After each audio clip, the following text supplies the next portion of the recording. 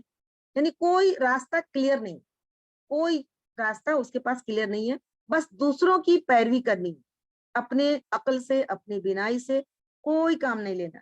کائنات میں ہر طرف اللہ کی نشانیاں پھیلی ہوئی ہیں جو توحید کی گواہی دے رہے، جو بتا رہی ہیں کہ یہ کائنات اس بہت ہی عظیم پاورفل ہستی کا بنایا ہوا ہے. اور یہ دل و دماغ بھی اللہ سبحانہ تعالیٰ کا ہی دیا ہوا ہے کہ انسان اس کو سوچے، اس کا استعمال کرے. تو اس کا استعمال نہیں کر کے جو بولا اس کے پیچھے چلتے جا رہے. اس کی مثال ایسی ہے جو بندہ منہ کے بل چل رہا ہے، اور وہ انسان جو اللہ کو مان کے، اللہ کے رسول کو مان کے، اللہ کی کتاب کو مان کے، رسول کے بتائے ہوئے راستے پہ سیدھا چل رہا ہے اپنے قدموں سے. تو دونوں میں کون بہتر ہے؟ یہ سوال ہے. سوال یہ انداز ہے، یہ قرآن کا انداز ہے، اللہ سبحانہ تعالیٰ کا انداز ہے. اللہ تعالیٰ سوال کرتا ہے باتوں کی کو اہمیت کے ساتھ ہمارے اور آپ کے دماغ میں جاگزی کرنے کے لیے. آیت نمبر 23، ان سے کہو اللہ ہی ہے جس نے تمہیں پیدا کی، تم کو سننے اور دیکھنے کی طاقتیں دی، اور سوچنے سمجھنے والے دل دیے، مگر تم کم ہی شکر ادا کرتے ہو. یعنی اللہ تعالیٰ نے یہاں پہ انسان کو بہت ساری نعمتیں دی. ابھی تک تو کائنات میں جتنی ساری نعمتیں ان کا ذکر ہو رہا تھا مختصراً. یہ کائنات اللہ نے بنائی، بیدہ الملک، اور آسمان بنائے، سبع سماوات طباقہ بنایا، زمین بنائی، زمین کو ذلولاً بنایا. اب اللہ تعالیٰ انسان کی اپنی ذات میں جو اللہ کی نعمتیں ہیں اس کی طرف بندوں کو متوجہ کر رہا ہے پروردگار، کہ وہی تو ہے جس نے تم کو سننے کی طاقت دی اور دیکھنے کی طاقت دی، دو چیزیں، اور سوچنے سمجھنے والا دل دیا، افئدہ. لیکن تم لوگ شکر کہاں ادا کرتے؟ شکر تو سننے کا شکر کیسے ادا کریں، دیکھنے کا شکر کیسے ادا کریں، اور اللہ نے جو دل دیا ہے اس کا شکر کیسے ادا کریں. اس کو مختصراً ہم دیکھتے ہیں کہ اب سننے کا شکر کیسے ادا نہیں کر سکتے کہ اللہ تعالیٰ آپ نے کان دیا آپ کا شکر ہے، یا اللہ تعالیٰ آپ نے کان دیا، آنکھ دیا آپ کا شکر ہے، یا اللہ تعالیٰ آپ نے دل دیا آپ کا شکر ہے. نہیں، ایسا نہیں. شکر ادا کرنے سے مراد اللہ سبحانہ تعالیٰ کا یہ ہے کہ ہم اپنے دیکھنے کی صلاحیت کا، اپنی آنکھوں کا، اپنے دیکھنے کی قوت کا استعمال اس طریقے پہ کریں، اس انداز پہ کریں جس طریقے سے ہمارا رب راضی ہو. ہم اپنے سننے کی طاقت کا، اپنی سننے کی صلاحیت کا، اپنے کانوں کا استعمال اس انداز سے کریں کہ جس میں ہمارا رب راضی رہے، ہمارا پروردگار راضی رہے، جو اللہ کے بتائے ہوئے طریقے کے مطابق ہو، اللہ کے رسول کے بتائے ہوئے طریقے کے مطابق. ہم میوزک بھی سن سکتے ہیں، ہم ناچ گانا ڈانس بھی سن سکتے ہیں، دیکھ سکتے ہیں، ہم پون بھی دیکھ سکتے ہیں، گندی برائی چیزیں بھی دیکھ سکتے ہیں، دوسرے کے گھروں میں بھی جھانک سکتے ہیں، دوسروں کی برائیاں بھی دیکھ سکتے ہیں. لیکن اسی آنکھ سے، اسی کان سے ہم خیر و فلاح کا بھی کام کر سکتے ہیں، خیر و بھلائی کی باتیں کر سکتے ہیں، بھلائی بانٹ سکتے ہیں، اچھی باتیں سن سکتے ہیں، علم حاصل کر سکتے ہیں، دنیا کا علم حاصل کر سکتے ہیں، دین کا علم حاصل کر سکتے ہیں. اللہ تعالیٰ ہم سبوں کو توفیق دے. افئدہ، اور دل اللہ نے دیا. میں نے پہلے بھی کہا تھا کہ پرانے زمانے میں یہ بات تھی کہ انسان جو ہے دماغ میں سوچتا ہے، دماغ میں پلاننگ کرتا ہے، اور دماغ سے جو نیورون ہیں وہ نیورون انسان کے باڈی پارٹس کو آرڈر دیتے ہیں تو انسان کام کرتا ہے. لیکن اب سائنس بھی یہ ریسرچ کر چکی ہے کہ انسان کا دل، اس میں 40,000 اس میں نیورونز ہیں، اور سب سے پہلے جو بات ہوتی ہے دل میں وہ ہوتا ہے، پلاننگ جو ہوتی ہے وہ دل میں ہوتی ہے. دل کا جو ہے نیورون سے دماغ کو خبر پہنچاتا ہے کہ ہم کو یہ کام کرنا ہے. اس کے بعد دماغ جو ہے پارٹس آف باڈی کو آرڈر دیتا ہے، تب ہم چلتے ہیں، پھرتے ہیں، کوئی چیز اٹھاتے ہیں، کچھ رکھتے ہیں، کچھ کھاتے ہیں، کچھ پیتے ہیں، کچھ کھولتے ہیں، کچھ بند کرتے ہیں. اور اکثر ہم لوگ عام زبانوں میں دیکھیے دل نہیں کر رہا چائے پینے کا، دل نہیں کر رہا جانے کا، دل نہیں کر رہا پڑھنے کا، دل نہیں کر رہا نہانے کا. تو جو چیزیں سب سے پہلے مٹیریلائز ہوتی ہیں، جو کنسیو ہوتا ہے کوئی بھی چیز، کوئی بھی آئیڈیا، تو وہ دل میں ہوتا ہے، قلب میں ہوتا ہے.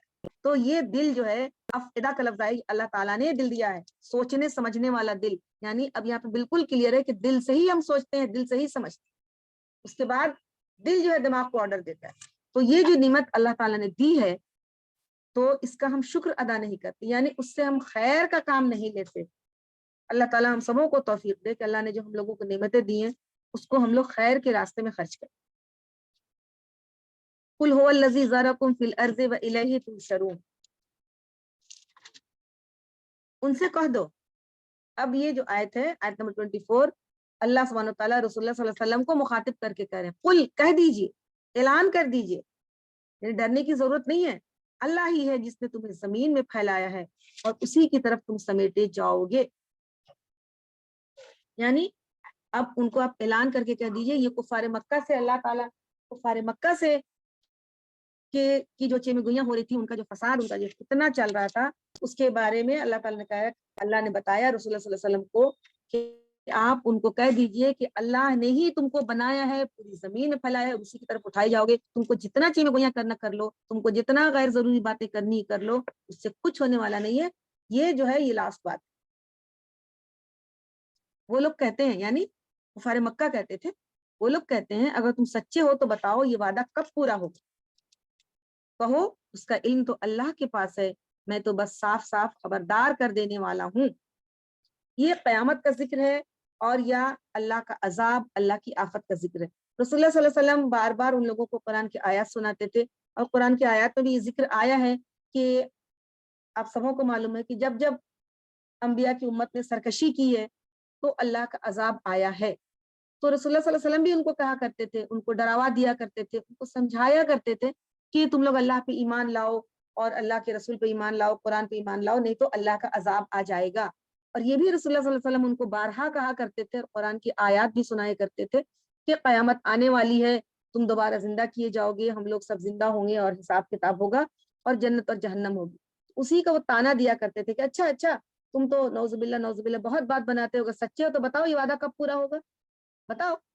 مطلب دن اور تاریخ ان کو چاہیے تھا کہ کب قیامت آئے گی اور کب اللہ کا عذاب آئے گا، لیکن اللہ تعالیٰ کی پلاننگ دوسری تھی۔ اللہ تعالیٰ کی پلاننگ تھی کہ اہل مکہ نے جتنی بھی سرکشی کی، اللہ کی پلاننگ تھی کہ ایک وقت آئے گا کہ پورا مکہ مومن ہو جائے گا، اس لیے اللہ تعالیٰ نے مکہ پہ عذاب نہیں بھیجا۔ تو بار بار وہ رسول اللہ صلی اللہ علیہ وسلم کو تانا دیا کرتے تھے۔ تو اب اللہ سبحانہ وتعالیٰ رسول اللہ صلی اللہ علیہ وسلم کو سکھا رہے ہیں کہ تم جواب دو، اعلان کر دو، کہہ دو کہ اس کا علم صرف اللہ تعالیٰ کو ہے اور میں صرف تم کو ڈرانے والا ہوں، سمجھانے والا ہوں، خبردار کرنے والا ہوں۔